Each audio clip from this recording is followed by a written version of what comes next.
ค่ะกราบสวัสดีค่ะกราบสวัสดีFCทางช่องของสงกรานต์นะคะมื้อนี้นะคะ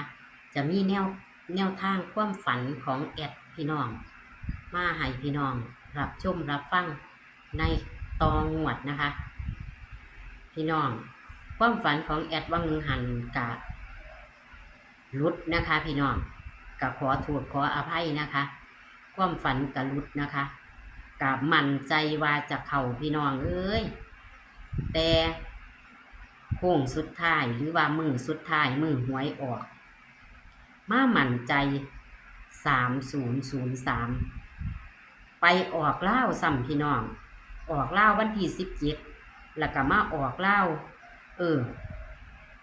มาออกเล่าทั้งวันที่17ทั้งวันที่18นะคะความฝันของแอดกับความฝันของพอยันในมือหวยออกไหมค่ะผู้ใดได้รับชมรับฟังนะคะ0330นะมั่นใจค่ะนะคะมั่นใจว่าจะเป็นตัวนี้พอยันกับมั่นใจ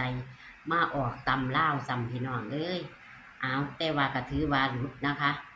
ก็ขอกดไลค์กดแชร์ให้กับช่องของสงกรานต์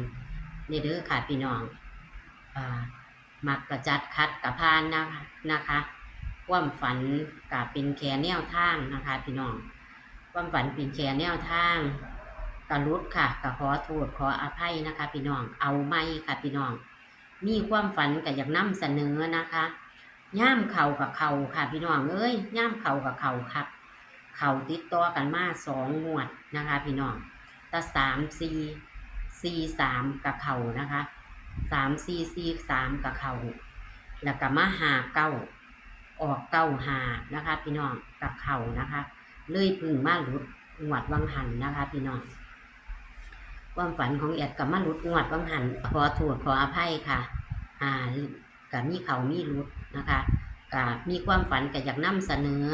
เดี๋ยวมันสิลืมพี่น้องฝันตะมือหวยออกพอตะหวยออกวันที่16วันที่17คืนวันที่16มาหา17กับฝันพี่น้องแต่แอดกับบอลงหันลงนะคะว่าสิฝันอีกบอนะคะพี่น้องก็เลยบอฝันอีกดอกฝันในคืนเดียวกันนั่นแหละพี่น้องเนาะก็ย่านลืมก็เลยสิลงให้พี่ให้น้องไปพิจารณาเอาเด้อค่ะพี่น้องก็ถ้ามีความฝันหรือว่ามีอาจารย์อยากให้ตัวเลขแนวทางช่องกระทักมาได้เด้อค่ะมาเป็นสะพานบุญให้กับช่องน้อยๆของสงกรานต์เด้อค่ะพี่น้องเซียนต่างๆนะคะแล้วก็อาจารย์ต่างๆนะคะมาซอยให้ช่องของสงกรานต์เติบโตเด้อค่ะกับบ่ฮันมีเซียนหลายนะคะอยากได้แนวทางของรัฐบาลไทยล่ะค่ะความฝันกับว่าหลายค่ะพี่น้องความฝันกับว่าหลายนะคะกันหน่อยๆนึงดอกค่ะความฝันก็ได้ช่องหน่อยๆบ่ฮันเติบโตอีหยังค่ะพี่น้องอยากให้ทางช่องนำเสนอเป็นแนวทางกะทักมาได้เด้อค่ะแอดจะขึ้นเบอร์โทรของแอดให้นะคะความฝันหรือว่ามีอาจารย์นะคะให้แนวทางอยากให้แอดนำเสนอกับจังทักมาเด้อค่ะพี่น้องในมือนี้กลับมาฟังความฝันของแอดเลยค่ะความฝันของแอดกับมี่นะคะกับฝันแปลกๆล่ะพี่น้องแต่กับบ่ได้โตดอกกับเป็นความฝันที่เป็นปัญหาให้ตีเอาคือเก่านะคะกับมีฝันในมือนั่นฝันในวันที่16มหา17นะคะพรสิแจ้งแล้วล่ะพี่น้องวันที่17ล่ะว่าวันที่17เลยเนาะฝันแม่พี่น้องจ้ากว่าไปใสไปเห็นน้ำสางไปเห็นน้ำสาง3 หน่วยน้ำใสงามน้ำใสงามก็เลยอยากแปรงฟันพะนะฝันแม่พี่น้องเลยอยากแปรงฟันเลยสิแปรงฟันแต่ว่าโอ้ยแปรงฟันกับบ่มีโจกน้ำจะแปรงแบบใดวะสั่นก็เลยไปเห็นแปรงสีฟันของเด็กน้อยพี่น้องไป แปรงสีฟันของเด็กน้อยจังใดจังเอาแปรงสีฟันเด็กน้อยมาแปรงพี่น้องบัดเอาแปรงสีฟันเด็กน้อยมาแปรงมันนี่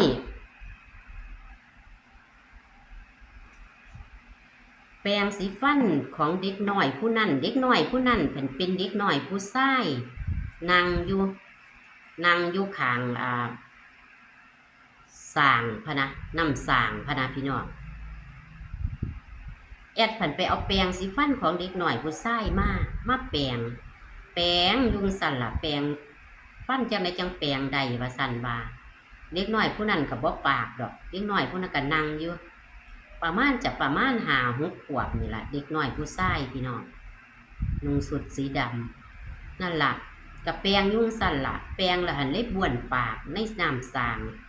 หันมาเรียกเอาน้ำสร้างที่อันบ่ใสว่าสั่นเพราะว่ามันบ่มีโจกน้ำนี่มาฝ่ายน้ำม่วนปากพี่น้อง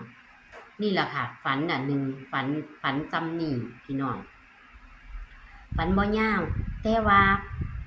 เดี๋ยวในฝันเดียวกันนั่นยางมาอีกพี่น้องยางน้ำทางมาผัดเข่ากินพี่น้องบัดนี้เอาบัดนี้เลขมันจะเข่าว่าพี่น้องมาผัดเข่ากินผัดเข่าซูมูกินแต่ว่าเจ้าของผันได้กินบัดเจ้าของผันนั่งกินพี่น้องผัดเข่ากระทะผันเบนกระทะบ่งามจักนิดดอกกระทะเบนมาผัดเข่ากินหรือว่าเลขงวดนี้จะเข่าอยู่พี่น้องแต่กี้แต่ก่อนฝันว่าเห็นกองเข่าไปฟาดเข่าเลขกับเข่าที่เนาะแต่กี้แต่ก่อนเลขลูกไส้เลขอายุลูกไส้งวดนั้นไปฟาดเขาหรือว่าไปกองเขากับลูกไส้อยู่ล้านเห็นลูกไส้เห็นลูกไส้ไงอายุเขา36งวดนั้นกับเขาเนี่ยเป็นบันนี่ที่แรกกับไปเห็นเด็กน้อยแล้วก็ไปแปรงฟันเอาแปรงสีฟันเด็กน้อยเนาะเอาแปรงสีฟันเด็กน้อยมาแปรงพี่น้องจังใดคือฝันยังสั่นจะมาพัดเข่าก็ได้กินเข่าพุ่นละกินเข่าพัดจนอิ่มพี่น้องนี่แหละความฝันของแอดกับมี่แค่นี้แหละค่ะหรือว่าเลขงวดนี้จะเข่าอยู่นี่แหละก็เลยมันได้กินเข่าแอดก็เลยตีแปรงฟันกับเห็นเด็กน้อยแอดก็เลยตี815พี่น้อง815แปรงสีฟันแปรงกับ8เนาะบาดนี้มาสีฟันมาสีในปากรวยอยู่เห็นเด็กน้อยนั่งอยู่เด็กน้อยผู้ชายก็เลยเอา15เลยตีเอา815พี่น้องน้ำสาง3หน่วยเสียดายพี่น้องบ่ได้ลงตะมือนั่นก็เลยสิไปหาตำเล่าได้แอดตี03น้ำอยู่น้ำสางมันก็เป็น0ม่นเนาะเห็นม่นแล้วก็3หน่วยตี03แอดพันบ่ได้ลงในมือนั่นเนาะมือว่านนี่ก็บ่ได้ลงมือว่านนี่ก็ลงมือว่านก็จะออกมือขึ้นนี่ก็คือ30เนาะพี่น้องมันมาออก2มือเนาะตำล่าว30แอดกะตีนี่แหละค่ะ81503แล้วก็88แปรงเอาแปรงสีฟันแปรงในปากก็เลยตีปากกับ8แปรงกับ8บ่รู้ว่ามันจะแม่นบ่พี่น้องงวดนี้แต่ว่าฝันต่ออีกนอนหลับไปอีกกับฝันว่าได้มาพัดเข่านี่ล่ะบ่แม่นนอนหลับดอกในฝันเดียวกันนั่นล่ะย่างมาหันได้มาพัดเข่ากินก็เลยเอาอายุกับของไว้นำอายุก็56ปีย่างเขา57เนาะพี่น้องเอาย่างนำละ56ย่างเขา57ปีเพราะว่าFC ผู้หนึ่งเพิ่นทักไลน์เว้ากันเพิ่นว่า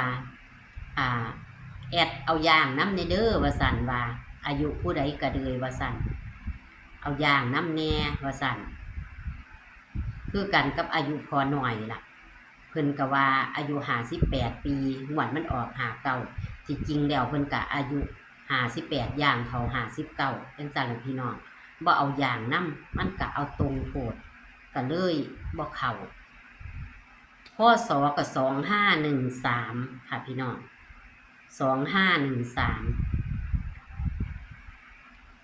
กับ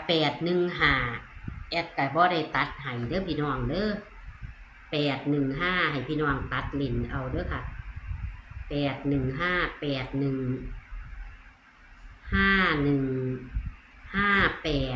เด้อค่ะพี่น้อง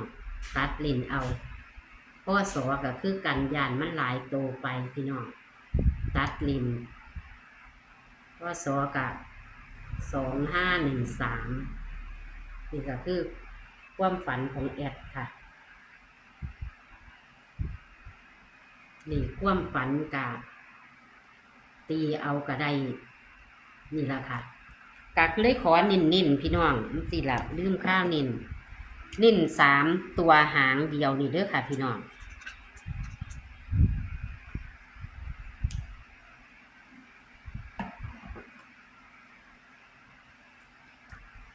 นิ่น3ตัวหางเดียวพี่น้องตัดลิ้นเอาค่ะ81กับมักอยู่พี่น้อง15กับมักอยู่นี่แหละค่ะมันอยู่ในนี่ล่ะตัดลิ้นเอาเด้อแคปหน้าจอค่ะพี่น้องนิ่นคือ3ตัวหางเดียว815นะคะเอาไปตีให้แม่ไล่สุดนั่นปลากระป๋องปุ่มปุ๋ยนะคือจังเข่าทั้ง3ตัวอันนี้เจ้าของตีเอาก็ให้เข่า3ตัวแตกเด้อปูอยู่เฮียนอยู่ซ่านก็เลยให้FCเพิ่นได้3ตัวตรงๆนี่ล่ะเอาคลิปนี้ก็ฝากไว้ซ้ำนี้ค่ะขอกดไลค์กดแชร์ให้กับช่องสงกรานต์เพื่อให้เติบโตนี่เด้อค่ะพี่น้องเอาคลิปนี้ก็โชคมันค่ะได้รับทรัพย์ก่อนโตในวันที่1กรกฎาคม69ค่ะพี่น้องคลิปนี้ก็ขอสวัสดีค่ะ